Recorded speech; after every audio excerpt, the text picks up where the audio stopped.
लेके आते हैं जब यहाँ जीवन लेते हैं। पहला ऋण होता है इन देवताओं परमात्मा का, जिनकी कृपा से हमने जीवन ग्रहण किया। ये हवा, ये पानी और ये सब जो जिनकी कृपा से हमको मिल रहा है, तो उस परमात्मा का ऋण है जिससे हमारा जीवन चल रहा है। दूसरा ऋण है हमारे पर इन ऋषि लोगों का, जिन्होंने ये अच्छी अच्छी पुस्तकें, इतने ग्रंथ बनाए हैं, जिनको शिक्षा को हम ग्रहण करते हैं, आप लोगों को सुना रहे हैं। अगर इन्होंने इतनी मेहनत न की होती तो हम अपने दिमाग से थोड़ी आपको इतना सुना पाते। हम भी इन्हीं ग्रंथों में सब पढ़ करके आपको ये सब सुनाते हैं। तो ये उन लोगों का बहुत बड़ा ऋण हमारे ऊपर है, इन ऋषियों का, जिन्होंने इतनी मेहनत करके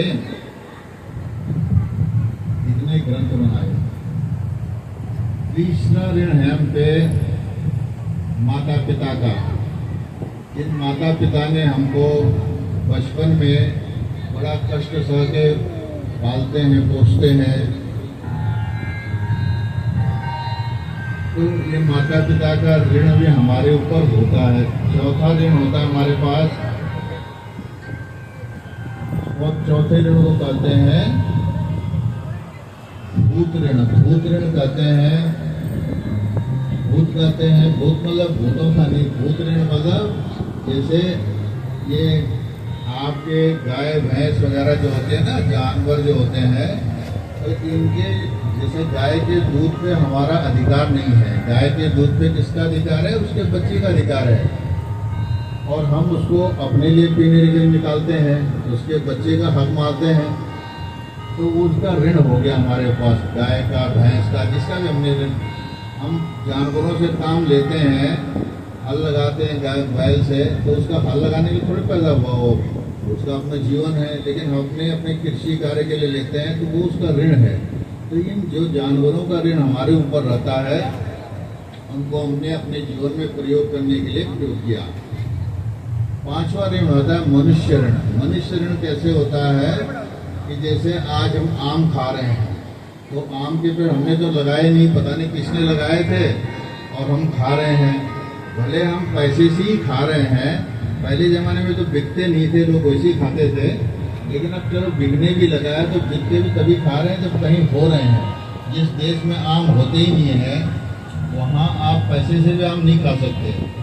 आप बहुत से देश ऐसे हैं, न्यूजीलैंड वगैरह, कि वहाँ आप होता ही नहीं, वहाँ आप खा ही नहीं सकते। आप पैसे आपके रखते हैं कितने भी, तो वहाँ पर आपको मिलता नहीं है। तो जो ये पेड़ लगाए हैं, फलदार वृक्ष लगाए हैं जगह जगह, जैसे पहले ज़माने में तालाब बनाते थे, कुआं बनाते थे, औषधालय बनते हैं, अनाथालय बनते हैं, तो ये सब उन लोगों का ऋण होता था हमारे ऊपर, जो लोग हमारे लिए सुविधा करके गए हैं। तो वो कहलाता है मनुष्य ऋण। अब उस एक एक ऋण को उतारने के लिए हम लोग को यहाँ पे भेजा जाता है।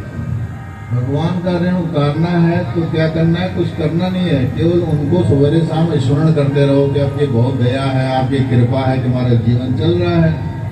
इतना ही तो करना है। ऋषियों का ऋण उतारने के लिए हमको क्या करना है? ये जो ऋषियों के द्वारा ये बनाए गए ग्रंथ हैं, इनको थोड़ा टाइम निकाल के अपने जीवन में, खाली दूसरों से ही नहीं सुनिए।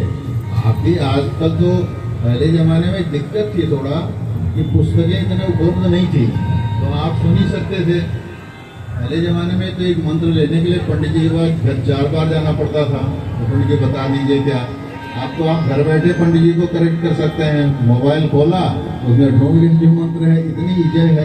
तो आजकल के ज़माने में सब पुस्तक उपलब्ध हैं। आपको वेद पढ़ना है, पुराण पढ़ना है, उपनिषद पढ़ना हो, तो आप अपने जीवन में एक लक्ष्य बनाइए कि मुझे दिन भर में 10-15 मिनट कम से कम सोते सोते तक अपनी जो हमारे धर्म की जो पुस्तकें हैं, मूल पुस्तकें सब मिलती हैं और बहुत सस्ती हैं। गीता प्रेस ने इतना अच्छा हो किया है कि आपको बहुत सस्ते मूल्य पुस्तक मिलती है।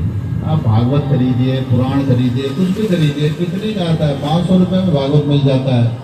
तो 500 रुपये तो आप ऐसे खर्च कर देते हैं। आप लाके रखिए, आजकल हिंदी में सब मिलता है, अर्थ जो है हिंदी में मिलता है।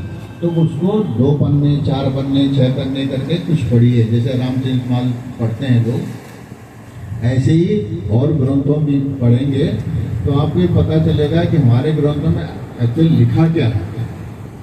इससे आप ऋषि ऋण से मुक्त हो जाएंगे, क्योंकि जब उन्होंने पुस्तकें में हम पढ़ेंगे नहीं तो किसके लिए बनाते हैं। तीसरा है भूत ऋण, जो जानवरों से हम लेते हैं, तो आप जानवरों की सेवा कर लीजिए जितनी आपकी हिम्मत है।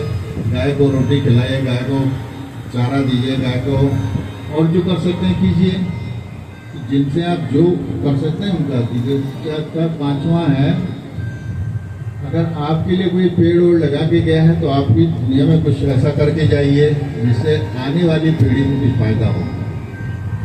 तो वसुदेव जी ने जब ये सुना तो उन्होंने कहा कि हाँ, ये तो नारद जी आपने बहुत अच्छी बात कही। तो इसके बारे में उन्होंने वस्तु आगे इस वंश का जब ये वो चला, उनका यज्ञोत्सव चला, तो उसके बाद जब खत्म हो गया तो एक दिन क्या हुआ कि जो ये जाम्बवती